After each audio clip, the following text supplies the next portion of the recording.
Praise be Jesus and Mary. First collect the weeds and tie them in bundles for burning, but gather the wheat into my barn. Brothers and sisters, there is so-called, sabi nga sa Latin, mysterium iniquitatis, no? Mystery of sin. We do not know that although God created the world good, and of course we are all created by God in His image and likeness, then what this evil that comes from? Saan ba nanggaling yung kasamaan? Of course, this is always the so-called mysterium iniquitatis, because our brothers and sisters, especially those who do not believe in God, always say, if you say that there is God, why is it that there is many human misery in this world? Sasabihin ko, merong Diyos, bakit maraming naghihirap? Bakit, sabi nga, na yung mga inosente na dadamay? Sabi nga nila, bakit ba? Bakit po? Why is it that God, if He exists, why is it that there is evil in the world? Bakit mayroong kasamaan sa mundo? Of course, the church already condemns, how do you call that? The dualism, the theory of dualism. Ano yung ibig sabihin nun? Just like the other religion, for them there's a God who is good and the God who is evil. But Saint Augustine, together with the church, says, no, evil is not in itself. It is the lack of goodness. Hindi naman isang entity ang evil. And the source of evil is not God. The source of evil is the wrong use of our freedom. Yung maling paggamit ng ating kalayaan. Because God is the author of our freedom, and yet God made us free. And that freedom, sad to say, put on it its consequence. And what is the consequence? To choose good or to choose evil. Kaya nga, di ba, sabi sa kanta, gusto kong bumait pero di ko magawa. Gusto kong bumait. Why? Because there are many factors that determines our will. And yet, we are still free. Kahit yung mga nasa kulungan, yes, physically. Sabi nga, person with disability, without liberty, yung mga nasa presuhan, nasa bilibid, and yet they remain free because their freedom is not taken from them. Hindi naman inaalis yung ating kalayaan. Kahit na nakaposas ka dyan, kahit ka nakatali dyan, you still remain free. Of course, hindi lang sa paggagawa, physically, but yet, God give you freedom. And the reason for evil to exist is that love. Kasi kapag walang pag-ibig, kita nyo nga, Minahal tayo ng Diyos, and yet God did not oblige us to love Him. Hindi naman tayo inoobliga ng Diyos. No? And yet, God gave us all we have. No? Ang problema lang, we cannot give all to God. No? Hindi natin minsan na ibibigay lahat gabos kay kagurangnan. And God wants us all saved. No? Pero babalik ulit tayo dun sa ating katanungan, bakit mayroong kasamaan? At bakit pinapahintulot ng Diyos na may mangyaring masama? No? Because there are two kinds of evil. No? Yung tinatawag na moral evil at yung tinatawag na physical or natural evil. No? Ano yun? No? Una sa lahat, yung physical, o yung natural evil, no? In itself is not, hindi naman talaga masama entirely, totally, hindi. Physical evil and natural evil, katulad kanina, no? May nag-text si Pra, no? Na lumindol, no? Lakas ng lindol kanina, no? So I think sa part ng Batangas and I think sa NCR din. Pero dito hindi ko naman naramdaman, no?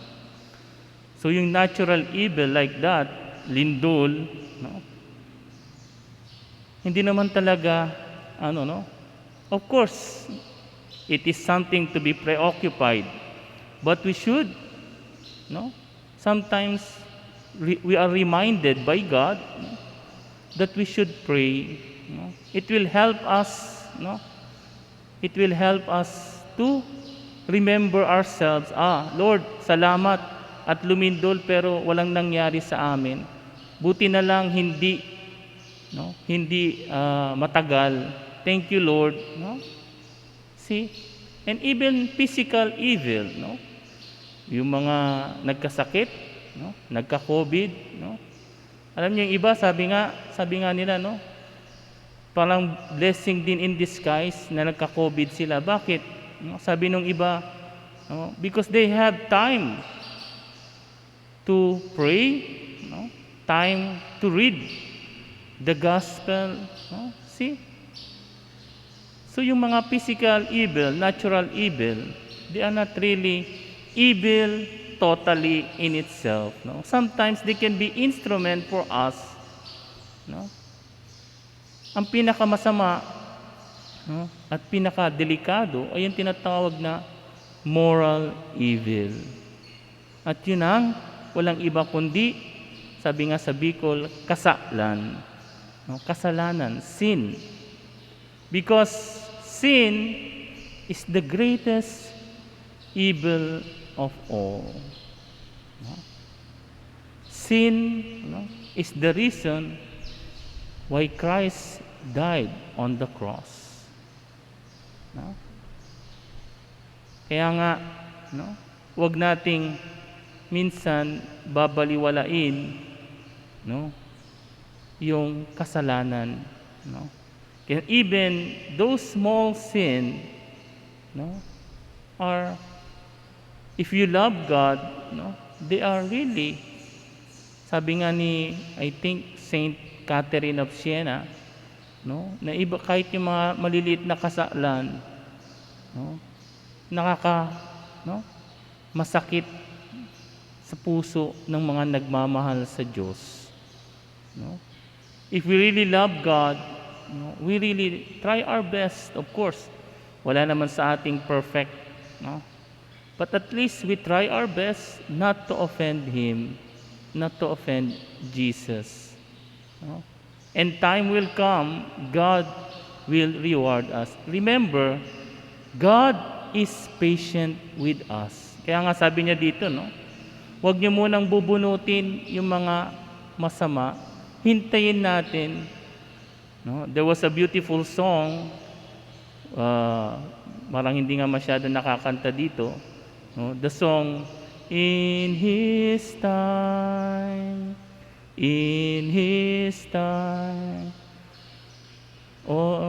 God makes all things beautiful in His time. Di po ba?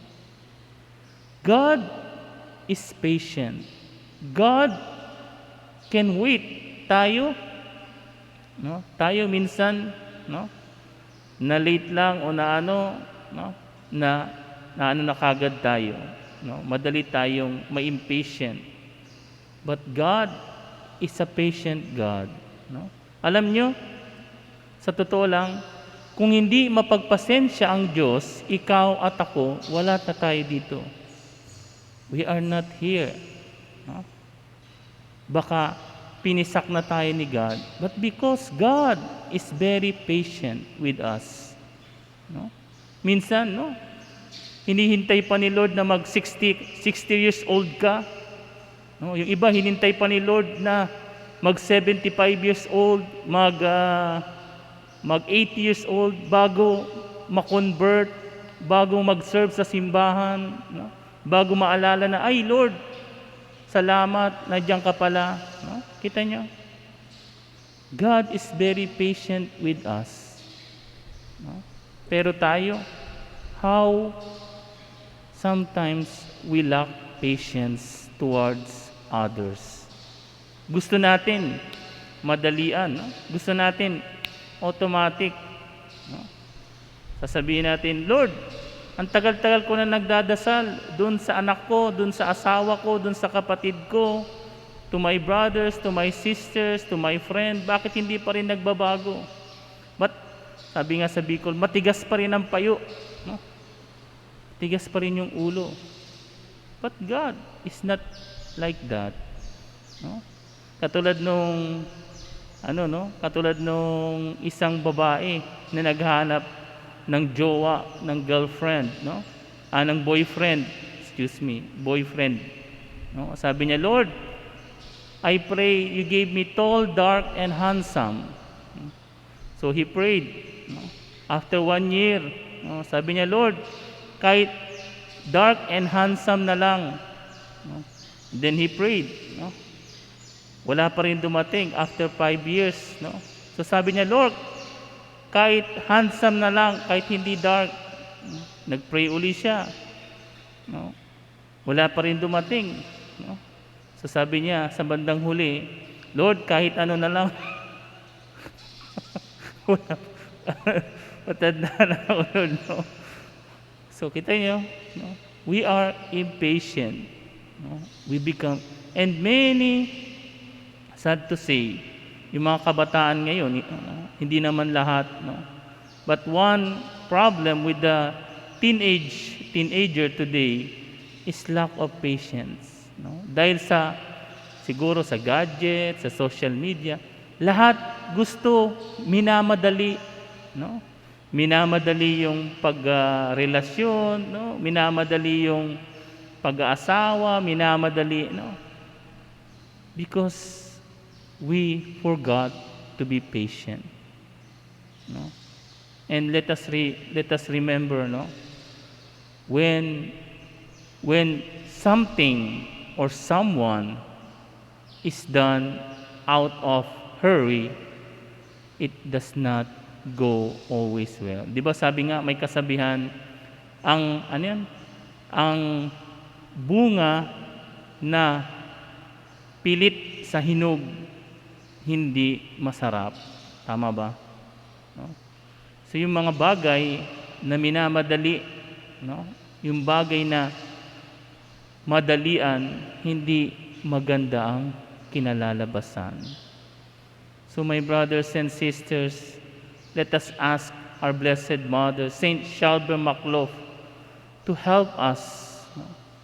Even me, even you, help us to imitate God. No? Let us be patient. No? Of course, napakadaling sabihin, napakahirap gawin. But of course, hindi naman tayo. No? Let us remember, it is not us. It is with God. No?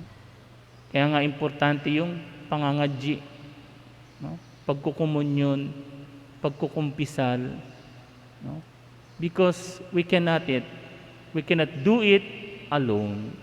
No? Kung ako lang, kung ikaw lang, mahirap magpasensya. No? Kung pwede nga lang bumili ng pasensya, no? Sabi nga nung isang sister, kung pwede lang bumili ng pasensya sa tindahan, bibili na ako ng para sa isang taon. Pero hindi naman, no? We cannot buy patience. We can only ask God for patience. No? And that is also one of the solution of the evil in the world. No? Maging mapagpasensya. At ikaw at ako, brothers and sisters, no? We need to have patience. And in order to have that, no? Connected yan sa humility, humble. No?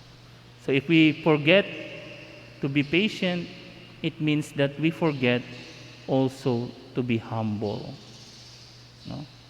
So let us ask our Blessed Mother and Saint Charbel Makhlouf, help us to be patient and help us to be humble in order that we may overcome the evil in this world, no? Especially the evil of sin. Praise be Jesus and Mary.